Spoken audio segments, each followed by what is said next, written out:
Jumpa lagi bersama saya atas nama Marcelina Hilda Jaharu. Saya merupakan salah satu mahasiswa PPG Prajabatan Gelombang 1.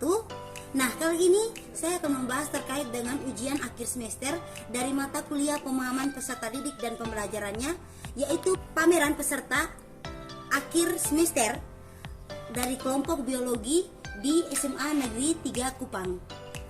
Kali ini kami akan membahas terkait dengan perangkat pembelajaran. Nah, untuk yang pertama kami akan membahas tentang desain hasil penilaian yang didesain berupa rubrik penilaian. Nah, seperti yang kita ketahui bahwa rubrik penilaian pada Merdeka Belajar ini terdapat ada 3 rubrik, yaitu yang pertama rubrik penilaian kognitif atau pengetahuan, yang kedua rubrik penilaian sikap, dan yang ketiga rubrik penilaian keterampilan. Nah, untuk yang pertama, rubrik penilaian pengetahuan atau kognitif. Nah, susunannya itu yaitu pertama tentang mata pelajaran, kemudian materi pembelajaran, submateri, capaian pembelajaran, dan juga tujuan pembelajaran. Nah, untuk tabelnya tersebut diisi dengan nama peserta didik, soal, skor perolehan, skor yang diinginkan, dan skor hasil. Kemudian untuk rubrik penilaian sikap juga sama, terdiri dari mata pelajaran, capaian pembelajaran, submateri, tujuan pembelajaran, dan juga indikator. Nah, di sini yang membedakan adalah terkait dengan indikator dari peserta didik, di mana peserta didik dinilai dari indikator yang ada seperti gotong royong, kreatif, kemudian berpikir kritis, dan lain sebagainya. Kemudian untuk penilaian skornya juga masih sama dengan rubrik penilaian pada penilaian kognitif atau pengetahuan. Dan yang ketiga, untuk penilaian keterampilan juga sama dengan rubrik penilaian pengetahuan atau kognitif, dan juga rubrik penilaian pada penilaian sikap. Nah, di sini yang membedakannya hanyalah terkait dengan aspek atau dimensi yang dinilai, seperti kemampuan berkomunikasi, penguasaan materi, kemampuan menghadapi pertanyaan, sehingga dalam berbahasa yang baik dan sopan. Oke, yang kedua terkait dengan modul ajar. Nah, modul ajar ini terdiri dari 4 bagian. Yang pertama terkait dengan informasi umum, yang kedua terkait dengan proses pelaksanaan pembelajaran, yang ketiga penilaian, dan yang terakhir remedial atau pengayaan. Nah, untuk yang pertama terkait dengan informasi umum. Nah, informasi umum yang dimaksud adalah berkaitan dengan karakteristik sekolah di mana tempat kita melakukan proses belajar mengajar.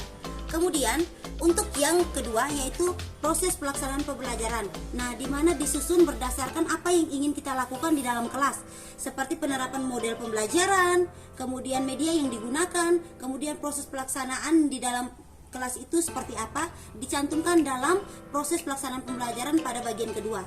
Kemudian yang ketiga terkait dengan penilaian. Nah, penilaian ini didasari dari rubrik penilaian yang sudah kita jelaskan sebelumnya, yaitu terkait dengan 3 rubrik, yaitu pengetahuan atau kognitif, sikap, dan juga keterampilan. Nah, di situ disusun berdasarkan rubrik yang ada. Kemudian yang ketiga remedial dan pengayaan. Nah, remedial ini akan dilakukan apabila proses pengajaran atau proses pembelajaran dilakukan belum mencapai ketuntasan atau tujuan pembelajaran. Kemudian pengayaan itu berupa soal-soal diberikan kepada peserta didik dari seorang pendidik untuk memenuhi tujuan pembelajaran.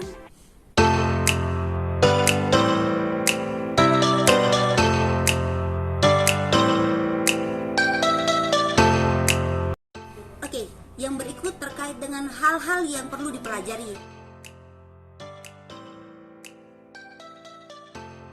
Nah, hal-hal yang perlu dipelajari itu berdasarkan pendapat saya itu ada 3.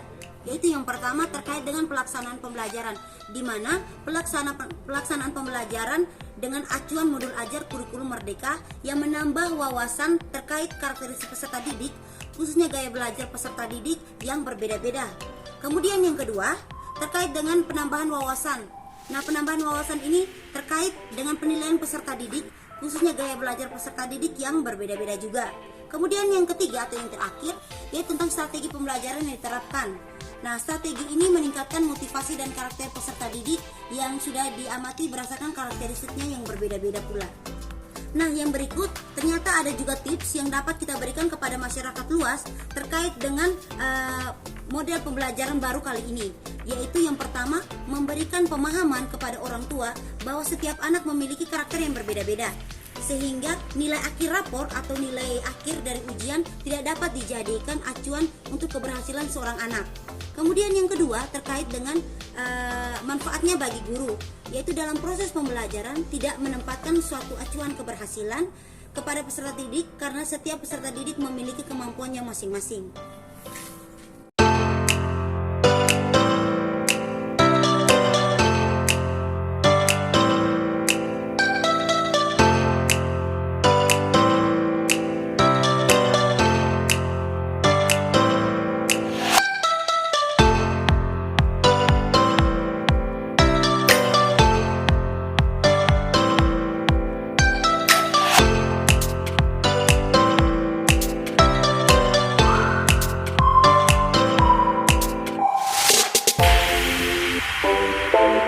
Oke, sekian dulu pembahasan terkait dengan perangkat pembelajaran yang sudah saya sampaikan. Semoga apa yang sudah saya sampaikan ini bermanfaat bagi kita semua dan memberikan dampak positif baik bagi guru, peserta didik maupun masyarakat ataupun sekolah.